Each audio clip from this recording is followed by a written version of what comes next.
Good afternoon to all of you. Today we are going to discuss about virtualization structures. All of you are aware about what is operating system, right? What is virtualization? What happens if the virtualization is embedded in the operating system? Before virtualization, the operating system managing the hardware. That is the first point. Before virtualization, what happened? The operating system manages the hardware. What happened after virtualization?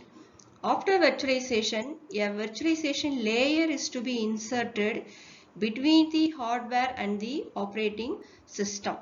What is the responsibility of this virtualization or the virtualization layer is? It is responsible for converting portions of the real hardware into virtual hardware.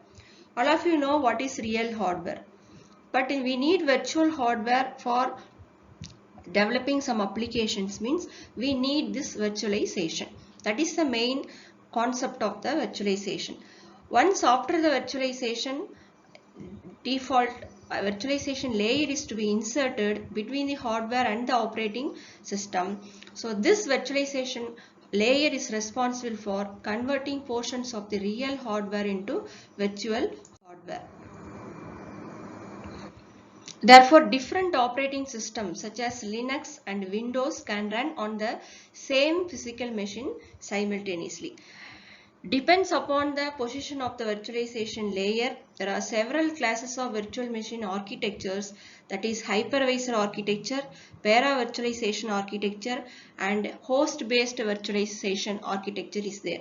The hypervisor is nothing but it is a virtual machine monitor. It performs the same virtualization operations. Hypervisor is an important term for the virtualization concept. What is hypervisor? A hypervisor is a hardware virtualization technique. It allows multiple operating systems called a guest to run on a host machine. That is actually the objective of the hypervisor. Suppose we need some additional operating system as a guest operating system. We will install the guest operating system into our real host system. So we need the hypervisor. It is a hardware virtualization technique. It allows multiple operating systems, maybe Linux, maybe Ubuntu, maybe Windows, maybe Kali Linux, whatever may be. We can allow multiple operating system as a guest to run on a host machine. This is also called, the hypervisor is also called virtual machine monitor. There are different types on the hypervisor. One is a bare metal hypervisor. It sits on the bare metal computer hardware like CPU and memory. All guest operating systems are a layer above the hypervisor. Whatever the operating system, guest operating system we are using in our host system, everything is available on the above of the hypervisor. Another type of hypervisor is hosted hypervisor. It is run over a host operating system. So hypervisor is a second layer over the hardware. Guest operating system run a layer over the hypervisor. Example is a Zen architecture. It is an open source hypervisor program. It is developed by Cambridge University. This is a micro kernel supervisor. This is the best example for the hypervisor.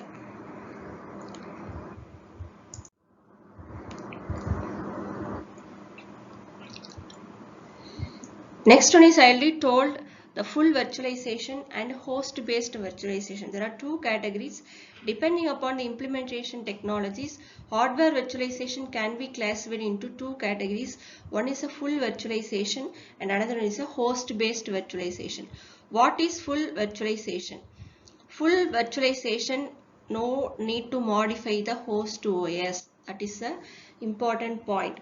In the category of full virtualization, there is no need to modify the host OS. It relies on the binary translation to trap and to virtualize the execution of certain sensitive and non-virtualizable instructions. So there is no impact on the host operating system. This is a full virtualization. The host-based system, both a host OS and a guest OS are used. A virtualization layer is built between the host OS and the guest OS. You see the diagram here, you can easily understand. Hardware is there, hypervisor, this is a full virtualization. Above that, the guest operating systems are there. Here there are three different types of rings, ring 0, ring 1 and ring 2, ring 3. So ring 0 it a VMM, that is virtual machine monitor, that is a hypervisor. Ring 1 is a guest operating system. Ring 3 is a user applications. And ring 1, ring 0, then ring 0, then host computer system hardware. Here all the binary translation of all operating system requests are passed here, that is our system hardware, then ring 0 virtual machine monitor and ring 1 guest operating system.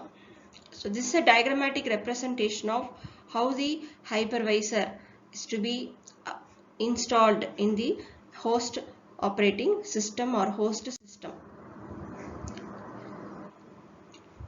Binary translation of guest operating system request, you already seen in the diagram, right? Virtual machine puts the VMM at ring 0, I already told, and a guest operating system at ring 1. So what happened? The virtual machine monitor scans the instruction stream and identify the privileged, control and behavior sensitive instructions. After identifying all the instructions, they are trapped into VMM, which emulates the behavior of this instruction. This method of emulation is called the binary translation. Therefore, full virtualizations combine binary translation and also the direct execution.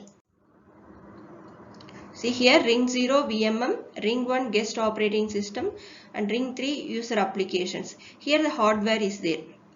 You see user application and hardware. It's a direct execution, all of you know. Here you see the virtual machine monitor and a guest operating system.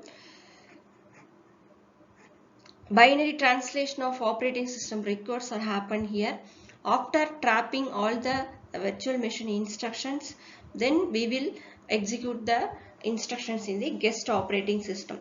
That is called the binary translation. Binary, instead of the direct execution of user request, whatever the instructions, it will be converted into the virtual binary translation of operating system request. That happened, this process is happened in the ring 0 and the ring 1, that is with the help of virtual machine monitor and the guest operating system.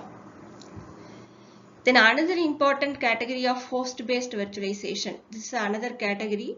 This host based virtualization, here the host operating system is still responsible for managing hardware. Here we can install a virtualization layer on the top of the host operating system. Here what is the difference? There is no modification of the host OS. We can install this host based virtualization without modifying the host operating system. This is the important point we are discussing in the host based virtualization. Para-virtualization, here we can modify the guest operating system. A para-virtualized virtual machine provides special APIs requiring substantial OS modification in the user application. You see hardware, here you see hypervisor, here para-virtualized operating system, para-virtualized guest operating system, here different applications are there. What is the difference? Full virtualization versus para-virtualization. Full virtualization does not need to modify the guest OS. Critical instructions are emulated by software through the binary translation. But in the binary translation, it is automatically modify the x86 software on the fly to replace the critical instruction. What is the advantage? No need to modify the OS. But disadvantage, because of doing additional operation, that is a binary translation, because of that the performance is slowed down. That is the disadvantage of the full virtualization. But para virtualization, we should or we must modify the guest operating system.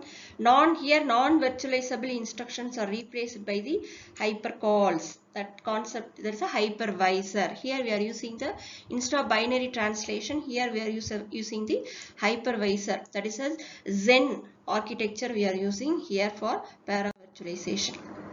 This is a diagrammatic representation of full versus para-virtualization. Unlike full virtualization, para-virtualization can involve the modifying the operating system OS kernel to replace the non-virtualization instructions with hypercalls, that is a hypervisor that communicate directly with the virtualization layer hypervisor. So you see, you can easily understand the difference. Ring 0 BMM, here guest operating system, where virtualization layer is here. Guest operating system ring 1, user applications. This is a direct execution, this is a binary translation. But you see here, para virtualization, the virtualization layer is there. So it modifies the guest operating system. So how, instead of binary translation, here hypercalls. Virtualization, full virtualization, para virtualization, the OS kernel to replace the non-virtualizable instruction with the hypercalls. This is as usual direct execution. Here we are using binary translation. Here we are using the virtual hypervisor. That is the basic difference between full and para.